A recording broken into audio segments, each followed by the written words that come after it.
বলুন। আমার নাম অমিত আড়ি। আমি হলদিয়া মিউনিসিপ্যালিটি 7 নম্বর ওয়ার্ডের বাসিন্দা।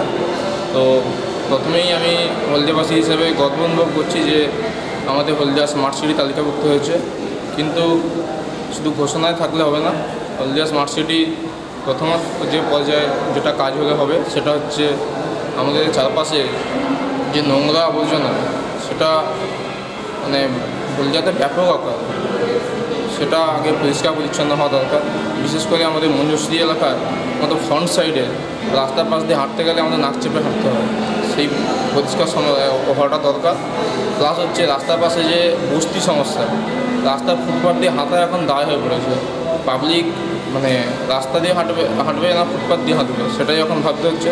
তো ফুটপাথ সমস্যা একটা বড় সমস্যা, এটা তো সমাধান দরকারই। প্লাস পানীয় জল এখন সমস্ত ওয়ার্ডে পৌঁছায়নি ঠিকভাবে।